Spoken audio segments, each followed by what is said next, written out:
Hey guys, welcome you all to our own YouTube channel banking insights Bengali. আমি সৌরভ এবং আজকের ভিডিওটা তোমাদের জন্য একটু মোটিভেশন ভিডিও টাইপ হতে চলেছে, কারণ আজ তোমাদের সাথে শেয়ার করব আইবিপিএস পিওর রিসেন্ট জয়নি যারা তাদের স্যালারি স্লিপ। এটা হচ্ছে একদম রিসেন্ট জুন মাসের স্যালারি স্লিপ এবং দুটো টপ ব্যাংক, একটা হচ্ছে ব্যাংক অফ বরোদা এবং পিএনবি, এদেরকে পাশাপাশি রেখে আমি কম্পেয়ার করার চেষ্টা করেছি যে স্যালারির মধ্যে আদৌ কোনো ডিফারেন্সেস থাকে নাকি সবার স্যালারি অলমোস্ট সিমিলার হয়। ভিডিও শুরুতেই তোমাদের সকলকে মন থেকে ধন্যবাদ, কারণ এক মাসের মধ্যে তোমরা চ্যানেলটায় 1000 সাবস্ক্রাইবার পৌঁছে দিয়েছো। আমি শুরুতে কোনোদিন সত্যি ভাবিনি যে এভাবে তোমরা সাপোর্ট করবে, সো এই কাজটা তোমরা করে দেখিয়েছো, তার জন্য সত্যি আমি মন থেকে কৃতজ্ঞ তোমাদের কাছে। এইভাবেই সাপোর্ট করতে থাকো এবং আমি চ্যানেলের মধ্যে রেলিভেন্ট কন্টেন্ট কিন্তু পোস্ট করতে থাকবো। So without a further delay let's get started. Okay, চলো আমরা তাহলে প্রথমেই দেখে নিই যে বেসিক প্রোফাইল কম্প্যারিজন এখানে কি কি আছে দুজন এমপ্লয়ির ক্ষেত্রেই। ঠিক আছে, তাহলে ব্যাংক অফ বরোদা যে জয়েন করেছে তার জয়নিং ডেট হচ্ছে কত না 21 এপ্রিল 2025 এবং পাঞ্জাব ন্যাশনাল ব্যাংকে জয়েন করা ক্যান্ডিডেট তার ডেট হচ্ছে 13 মে 2025। ডেজিগনেশন দেখো এখানে কি বলছে, JMGS 1 মানে হচ্ছে junior management grade scale 1 on probation. ঠিক আছে, প্রোবেশন শেষ হয়ে যাওয়ার পরে সেই স্কেলটা পাবে, তো এখন scale 1 officer say on probation আছে। ঠিক আছে, আর আমরা জানি যে পাঞ্জাব ন্যাশনাল ব্যাংকের ক্ষেত্রে কি হয় না, ওরা যে ওদের যে স্কেল 1 অফিসার তারা যখন প্রোবেশন পিরিয়ডে থাকে তখন তাদেরকে ম্যানেজমেন্ট ট্রেনি বা এমটি বলে থাকে। এটা আমি তোমার যখন নোটিফিকেশন বেরিয়েছিল সেই সময় আমি বলেছিলাম যে POMT কথাটা এই পিএনবির এটার জন্যই কিন্তু বলা হয়, ওরা পিওদেরকে ম্যানেজমেন্ট ট্রেনি বলে। পে করা হয়েছে দেখো 30 দিনের জন্যই, পুরো জুন মাসেই কিন্তু এরা স্যালারি পেয়েছে, তো এখানে কোনো হলিডে নেই, তো সেই মানে সমান দিনের ক্ষেত্রেই স্যালারিটা দেখতে পাবে। ট্যাক্স যে রিজিম নিয়ে কাটা হয়েছে সেটা পিএনবির যে স্যালারিটা ছিল সেখানে মেনশন করা ছিল বলে আমি এখানে অ্যাড করে দিয়েছি যে নিউ ট্যাক্স রিজিম অনুযায়ী স্যালারি থেকে ট্যাক্স কাটা হয়েছে। এবং ব্যাংক অফ বরোদার ক্ষেত্রেও কিন্তু কোনো কিছু মেনশন করা ছিল না, কিন্তু মোস্ট প্রবাবলি এটাও কিন্তু নিউ ট্যাক্স রেজিম অনুযায়ী হবে। এবং এনপিএস স্ট্যাটাস হচ্ছে দুজনারই কিন্তু অ্যাকচুয়ালি এনপিএস কাটা যায়, দুজনারই এনপিএস প্রোফাইল বিল্ড করা আছে। তারপর আমরা দেখব মেইন জায়গাটা, সেটা হচ্ছে যে মান্থলি আর্নিং কত হচ্ছে। এটাই হচ্ছে তোমাদের মেইন মোটিভেশন, এটাই হচ্ছে তোমাদের অ্যাকচুয়াল মানে গুরুত্বপূর্ণ জিনিস। বেসিক পে কত না এটা আমরা নোটিফিকেশনের মধ্যে দেখতে পাই যে কত 48,480, এটা হচ্ছে আমাদের বেসিক পে। আমাদের দুটো কেন, যতগুলো 11টা ব্যাংক আছে সবার ক্ষেত্রেই বেসিক পে সমান, শুধুমাত্র SBI এর ক্ষেত্রে দুটো এক্সট্রা ইনক্রিমেন্ট লেগে ওরা জয়েন পায়, তো সেক্ষেত্রে কিন্তু ওদের বেসিক পেটা একটু বেশি হয়ে যায়। ডিএ হচ্ছে আমাদের যেটা ডিয়ারনেস অ্যালাউন্স মেহেঙ্গাই ভাত্তা, সেটা কত না 9,681 টাকা, সেটাও হচ্ছে দুজনের ক্ষেত্রে একদম সমান। স্পেশাল অ্যালাউন্স যেটা তোমাদের আমি আগেই সেই SBI ক্লার্কের স্যালারি স্লিপের সময় বলেছিলাম যে পাবলিক সেক্টর অর্গানাইজেশনের এমপ্লয়ীদেরকে এটা দেওয়া হয়ে থাকে কারণ কাজের প্রেশার বেশি থাকে, তাই তো। দেখো দুজনের আইডেন্টিক্যাল 15,413।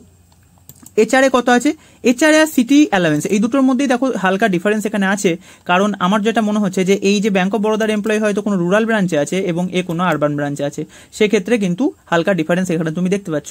এচআর এর ক্ষেত্রে কত না 3,878 এবং পিএনবির ক্ষেত্রে এচআর এটা একটু বেশি, সেটা হচ্ছে 4,363। দেখো এচআরএ তুমি যদি কোনো লিজড অ্যাকোমোডেশন পাও, কোনো আরবান এরিয়াতে তোমার যদি পোস্টিং থাকে এবং তুমি যদি কোনো লিজড অ্যাকোমোডেশন পাও ব্যাংকের থেকে, তাহলে কিন্তু এচআর এটা এখানে আর অ্যাড হবে না। সেক্ষেত্রে কিন্তু তোমাকে লিজড অ্যাকোমোডেশনের যে ভাড়া সেটা কিন্তু তোমার ব্যাংক প্রোভাইড করে দেয়, সেটা কখনো কখনো 20 থেকে 25,000 চলে যেতে পারে। ঠিক আছে, সো তোমাকে একদম খুব সুন্দর ল্যাভিশ ফ্ল্যাট টাইপের কিন্তু ব্যাংক সবসময় অফার করে, তো সেসব নিয়ে কোনো চিন্তা নেই। এচআর এটাই বরঞ্চ একটু কম হয়, যদি তুমি লিজ অ্যাকোমোডেশনে থাকো সেটা সবসময় কিন্তু এচআর থেকে বেশি দেখা যায়। ওকে, সিটি কম্পেনসেটরি অ্যালায়েন্স দেখো এর 1200 এবং এর 2300 প্লাস, প্রায় ডবল, তো ওই জন্যই তোমাকে বললাম যে এ হয়তো কোনো আরবান ব্রাঞ্চে আছে আর এ হয়তো কোনো রুরাল ব্রাঞ্চে আছে। লার্নিং অ্যালাউন্স দেখো দুজনের আইডেন্টিক্যাল কত না 1,020 টাকা। তো এই দুটো কম্পোনেন্টের জন্য কি হচ্ছে না এদের স্যালারির মধ্যে 2,000 টাকার পার্থক্য হয়েছে। যদি ব্যাংক অফ বরোদার এমপ্লয়ি যখন কোনো আরবান ব্রাঞ্চ পাবে তখন আবার স্যালারি সমান হয়ে যাবে, আবার এটাই যদি কোনো একটা এক্স সিটি বা মেট্রো সিটি পায় তখন দেখবে এই স্যালারিটা আরও 2-3 হাজার টাকা বেড়ে যাবে। সো এখানে দেখো এখানে কত না 79,672 টাকা হচ্ছে তোমার ব্যাংক অফ বরোদার ক্ষেত্রে এবং পিএনবির ক্ষেত্রে সেটাই হচ্ছে কত না 81,257।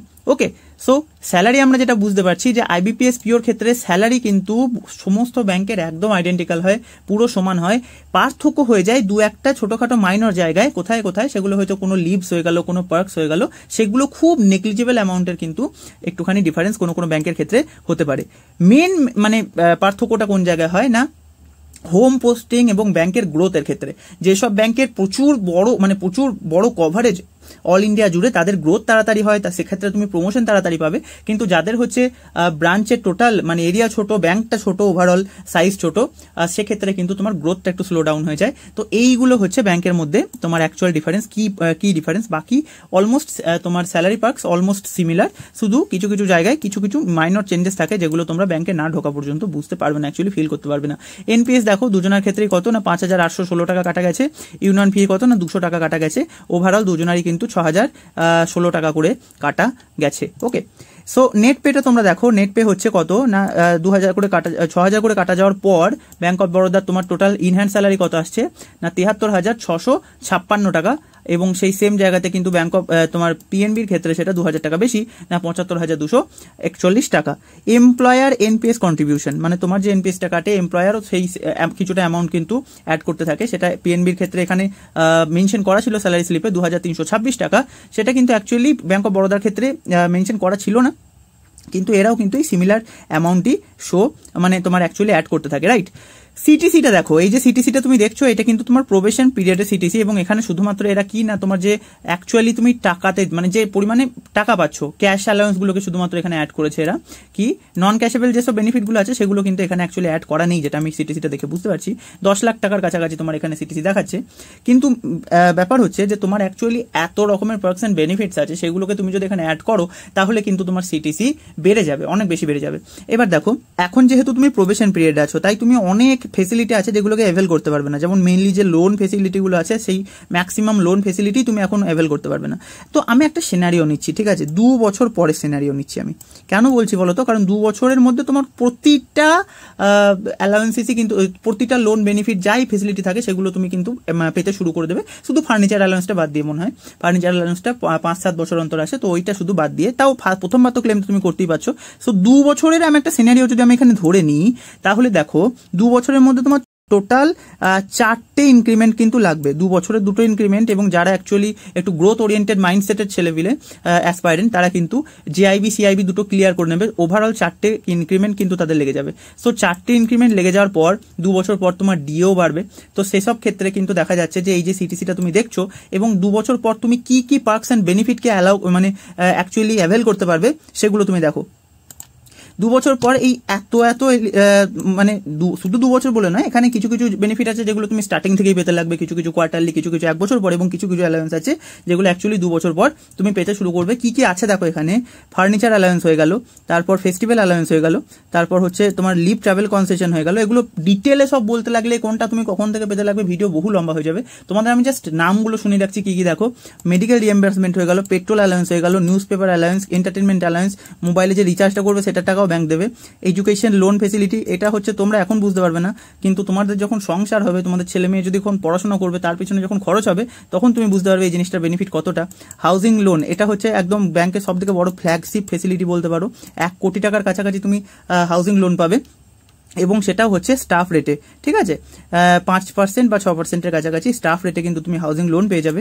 ভেহিকেল লোন হয়ে গেল, যেটা 2 হুইলার 4 হুইলার দুটোর ক্ষেত্রেই পাবে। কম্পিউটার লোন হয়ে গেল, লিভ এনক্যাশমেন্ট হয়ে গেল, গ্রুপ ইন্স্যুরেন্স হয়ে গেল, এবং অ্যানুয়াল পারফরমেন্স বোনাস। এগুলো এত বেশি পরিমাণে কিন্তু বেনিফিট তোমার প্রতি বছর অ্যাড হতে থাকবে, ঠিক আছে। সো 2 বছর পরে কেন বললাম, কারণ এই হাউজিং লোনটা তুমি কিন্তু প্রোবেশন পিরিয়ড শেষ হলে তারপরেই তুমি অ্যাভেল করতে পারো, না হলে কিন্তু তোমাকে কি না একটা কাস্টমার রেটে নিতে হবে, স্টাফ রেটে তুমি পাবে না। সো এই সমস্ত অ্যালাউন্স যদি, এই বেনিফিট যদি কেউ অ্যাভেল করতে পারে, যদিও একসাথে সবাই নেয় না, কিন্তু ধরে রাখো অনেক তো এখানে লোন বেনিফিট আছে, কিন্তু তার মধ্যে ধরো সমস্ত লোন বেনিফিট তো একটা মানুষ একসাথে নেবে না। তো হাউসিং লোনটা তো ম্যাক্সিমাম মানুষই নিয়ে নেয়, কারণ বাড়ি থাকলেও তারা নিয়ে নেয়, কারণ এই জিনিসটা হচ্ছে তুমি যত তাড়াতাড়ি নিতে পারবে তোমার সেক্ষেত্রে তত বেনিফিট, কারণ সিম্পল ইন্টারেস্টে পাও, তোমরা জানো। তো সেই সব কারণের জন্য কিন্তু তোমার সিটিসিটা তখন ড্রাস্টিক্যালি ইনক্রিজ করে, পুরো রকেটের মতো বাড়বে, ঠিক আছে। এবং এসবিআই এর সাথে যদি তুমি কম্পেয়ার করে দেখো তাহলে প্রচুর বেশি যে পার্থক্য থাকবে সেরকম নয়, 3 থেকে 4 লাখের কাছাকাছি কিন্তু এসবিআই সিটিসির সাথে তোমার আইবিপিএস সিটিসির পার্থক্য থাকবে, খুব একটা বেশি পার্থক্য কিন্তু থাকে না, যদিও বা 3-4 লাখ টাকাটাও কম নয়, কিন্তু ওই রকমই একটা পার্থক্য থাকে। তাহলে তুমি প্রায় 15 লাখ টাকার ওপর তো তুমি কিন্তু তোমার সিটিসি বেড়ে যাবেই, সেটা হচ্ছে as per the current scenario, ঠিক আছে। 2 বছর পর কিন্তু সেটা আরো বেড়ে যাবে। সো ব্যাংকের ক্ষেত্রে তোমাদের একটা জিনিস নিয়ে কখনোই মাথা ব্যথা নিতে হয় না, সেটা হচ্ছে টাকা পয়সার ব্যাপার নিয়ে তোমাদেরকে ক্ষেত্রে কখনোই ভাবনা চিন্তা করতে হয় না। ব্যাংকের ক্ষেত্রে মেন প্রবলেম আমি আগেও বলেছি, আবার বলছি, সেটা হচ্ছে ওয়ার্ক প্রেশার। ঠিক আছে, সো ওয়ার্ক প্রেশার নিয়ে ভাবো, টাকা পয়সা নিয়ে ভেবো না। এখন তোমরা এই জিনিসটা মাথায় রাখো যে তোমরা যখন জয়েন করবে অ্যাজ এ IBPS PO, তখন তোমাদের স্যালারি কিন্তু 80 থেকে 85,000 এর কাছাকাছি তোমরা পেতে শুরু করে দেবে। ওকে, তো CTC নিয়ে অত ভাবার দরকার নেই, সেগুলো টাইম টু টাইম তোমাদের বাড়তে থাকছে। তোমরা মান্থলি স্যালারিটা দেখে নাও, তাহলেই হবে। এবং 1 বছরের মধ্যেই অনেকজন থাকে যারা মোটামুটি GIB CIB ক্লিয়ার করে নেয়, তো 1 বছরের মধ্যেই তাদের 3টে ইনক্রিমেন্ট অলরেডি লেগে যায়, 2টো ইনক্রিমেন্ট প্লাস একটা ইয়ারের ইনক্রিমেন্ট। সো ব্যাংকের ক্ষেত্রে এটা একটা ভালো জিনিস যে তুমি স্টার্টিংয়েই কিন্তু খুব তাড়াতাড়ি স্যালারিটাকে চাইলে বাড়িয়ে নিতে পারবে, 1 বছরের মধ্যে 3টে ইনক্রিমেন্ট লাগিয়ে নিতে পারবে। এবার দেখো, দু একটা এক্সট্রা কথা আমি বলি, সেটা হচ্ছে অনেকজন জিজ্ঞেস করছিলে যে প্রিলিমসের অ্যাটেম্প্ট, যে ফর্ম ফিল আপের সময় তোমরা কি ফিল আপ করবে। দেখো, প্রিলিমসের অ্যাটেম্প্ট তোমরা আগে যতবার ফর্ম ফিল আপ করেছো এবং প্রিলিমসে বসেছো, প্রতিটা অ্যাটেম্প্টকে কিন্তু কাউন্ট করতে হবে। ঠিক আছে, এমন নয় যে তুমি প্রিলিমস ক্লিয়ার করতে পারো নি তো অ্যাটেম্প্ট কাউন্ট করবে না, সেটা নয়। তুমি যদি এর আগের পরীক্ষাতে বসে থাকো এবং তুমি প্রিলিমসে বসো, পাস করতে পারো বা না পারো, সেটা কিন্তু একটা অ্যাটেম্প্ট হিসেবে কাউন্ট হবে। দেখো, আর তোমাদের কিন্তু এক্সাম আসতে কিন্তু আর খুব একটা বেশি দিন সময় নেই, তোমাদের মোটামুটি 40 দিন মতো টাইম বাকি আছে IBPS PO এক্সাম থেকে। প্রতিদিন প্রায় 10 ঘন্টা প্লাস করে যদি তোমরা পড়তে পারো তাহলে খুবই ভালো হয়। অনেকজন আমাকে বলছিলে যে সাবজেক্ট ওয়াইজ এগুলো দিতে, স্ট্র্যাটেজি ভিডিও দিতে। আমি সত্যি আমারও খারাপ লাগছে, কারণ তোমরা অনেকজন বলা সত্ত্বেও আমি এখনো পর্যন্ত তোমাদের সাবজেক্ট ওয়াইজ যে স্ট্র্যাটেজি ভিডিও সেগুলো প্রোভাইড করতে পারলাম না। মানে পড়াশোনার পাশাপাশি ইউটিউবটাকে ম্যানেজ করাটা সত্যি একটু কঠিন, কিন্তু তোমরা যেভাবে চ্যানেলটাকে সাপোর্ট করছো, আমি কিন্তু 1-2 দিনের মধ্যেই তোমার 40 দিনের যে plan, study plan, subject wise quant হয়ে গেল, তারপর তোমার কোয়ান্ট হয়ে গেল, রিজনিং হয়ে গেল, জিকে হয়ে গেল, এগুলো সাবজেক্ট ওয়াইজ স্টাডি প্ল্যান এবং ফ্রি মেটেরিয়ালস কীভাবে কি পড়বে সেটার কিন্তু একটা প্রতিটা সাবজেক্ট ওয়াইজ ভিডিও কিন্তু নিয়ে আসার চেষ্টা করবো। ওকে, সো আজকের জন্য এতটাই, বেশি সময় তোমাদের নষ্ট করবো না। Bye for today.